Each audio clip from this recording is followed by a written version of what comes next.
pengen minta maaf kalau sampai detik ini masih ngerepotin mama. Mama tuh pada saat itu pas kamu ngelahirin mama sholat dan ngedoain kamu gitu, karena pada saat itu peluang aku hidup tuh tipis banget kata mama. Mudah-mudahan mama sehat terus biar bisa lihat aku sampai nanti aku tua, sampai nanti cucu-cucu mama banyak gitu. Makasih. Intinya sih dari dulu saya sering bilang saya nggak akan bisa hidup tanpa mama. Iya suka.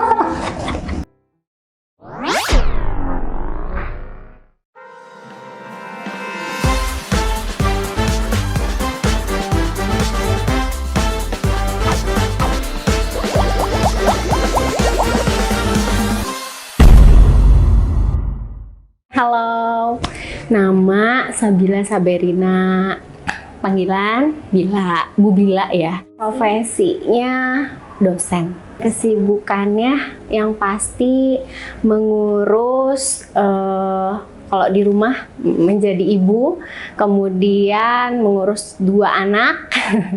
Kalau di kampus mengurus banyak anak. Hai semuanya, saya Pradiptia Septianti Putri, biasa dipanggil Bu Adip kalau di kampus.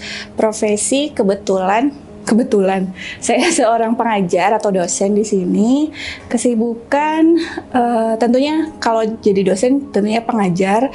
Terus kalau di prodi kebetulan saya membantu untuk pengurusan keperluan prodi lah gitu. Oke, halo teman-teman semuanya, kenalin nama aku Citra Kemala Putri, biasanya dipanggil sama Bu Cicit.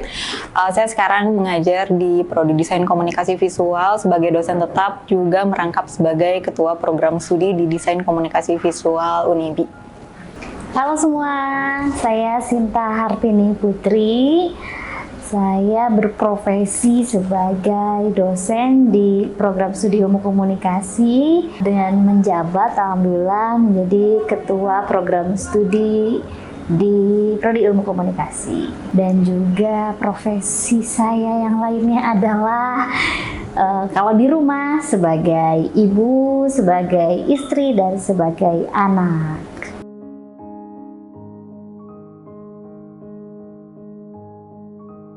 Alhamdulillah, kalau saya saat ini berprofesi sebagai dosen di program studi manajemen. Menjadi dosen sendiri juga menjadi sebuah hal yang saya mimpikan dari kecil. Alhamdulillah tersampaikan jadi dosen, karena tentunya ini juga berkat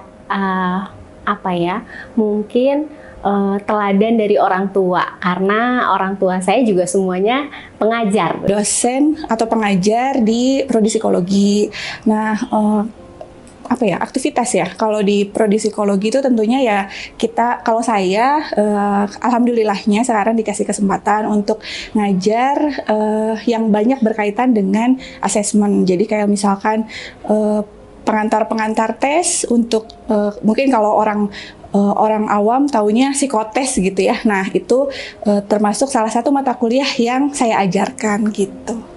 Kayak program studi desain komunikasi visual itu di mana teman-teman nanti dilatih untuk mengembangkan kemampuan memvisualisasikan sesuatu menjadi sebuah rancangan desain visual ya. Bisa berupa ilustrasi, bisa berupa karya multimedia, bisa berupa desain grafis atau UI UX dan yang lain-lainnya juga gitu.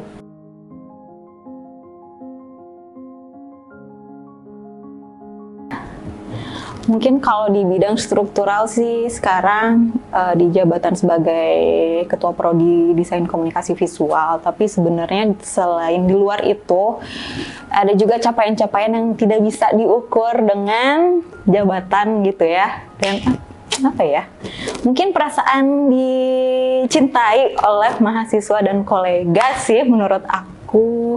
Pencapaian terbesar adalah kemarin melihat jumlah wisudawan psikologi meningkat pesat.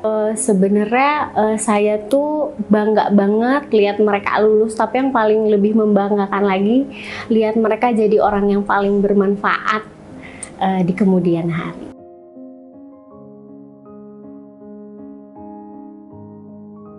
Tentunya ibu. Yang pertama suami, kedua orang tua, terutama ibu sih. Tentunya adalah mama.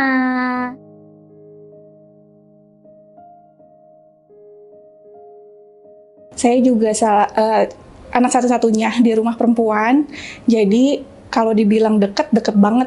Aku tuh Mayan, gak dikatain Mayan sih, justru kayaknya deket banget deh sama mama aku. Karena mama aku tuh bukan tipikal mamah-mamah yang jaim gitu loh. Jadi kayaknya meskipun beliau ini udah lumayan sepuh, tapi obrolan dan bercandaannya itu masih nyambung sama aku. Jadi aku deket banget sih sama mama. Alhamdulillah ibuku masih ada, masih sehat, walaupun masih sedikit sakit-sakit kecil gitu ya, tapi alhamdulillah masih ada. Kalau dibilang deket tiap hari tiap hari masih ketemu.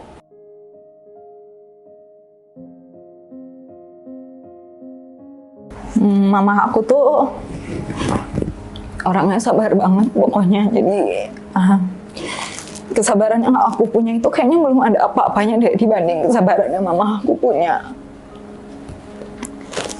Terus dia tuh kuat banget kayaknya juga. Pokoknya kalau nggak ada mama aku tuh, aku kayaknya nggak akan jadi orang yang hari ini gitu. Ibu itu kalau sampai sekarang mama ya, mama. Intinya sih dari dulu saya sering bilang saya nggak akan bisa hidup tanpa mama. Iya suka. Tuh kan.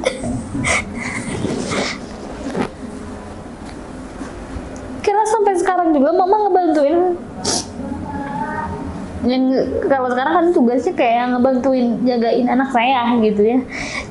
Jadi nggak kebayang kalau mama nggak ada. Jadi saya anggap mama sebagai nafas. Mama aku tuh luar biasa banget gitu ya, apalagi udah sampai di hari tuanya kayak gini. Nggak ada kata yang lebih berharga dari luar biasa lah ya, karena dia berjuang dari dulu. Setiap hari jadi working mama gitu dari kecil gitu ya, jadi pejuang yang tangguh. Ketika sekarang udah gede, kita jadi guru juga. I know gitu ya. Dulu mamaku lagi berjuang untuk aku dan I feel it sekarang gitu. Aku rasain itu sekarang. Jadi mama tuh luar biasa.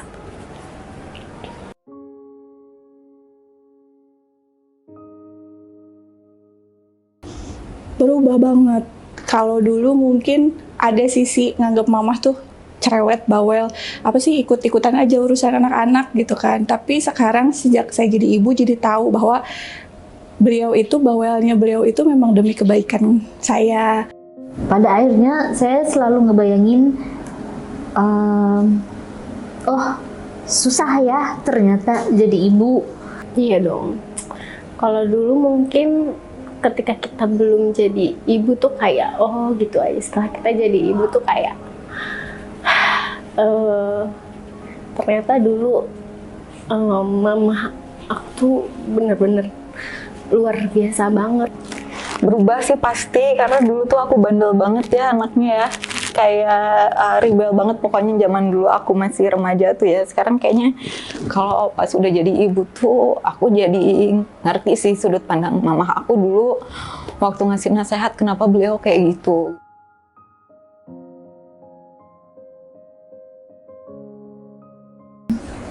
Saat saya setelah menjadi ibu, menangisnya pernah karena ya itu ya, jadi kayak punya hutang gitu ke Nyanya, hutang waktu sih lebih ke situ, karena saya pekerja, jadinya kalau ngelihat ada sesuatu yang ada sesuatu yang salah misalnya di Nyanya, jadi suka menyalahkan diri sendiri. Oh iya, karena mungkin nggak full time mommy gitu, jadi kenapa sih harus kerja, tapi ya kalau nggak kerja ya nggak mungkin juga gitu. Jadi kayak yang merasa bersalahnya di situ.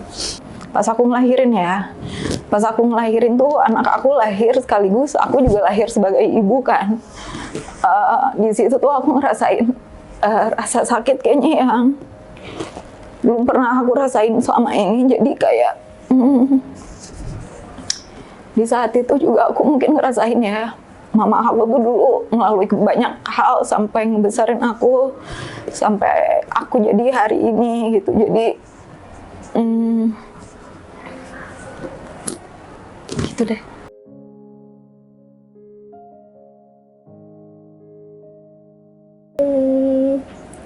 Kenangan yang paling membersamai ya, waktu aku ngelahirin antara hidup dan mati gitu. Ternyata dulu ibuku juga seperti ini gitu ya, tapi dia selalu ada di momen aku melahirkan dan selalu menjadi penyemangat paling utama.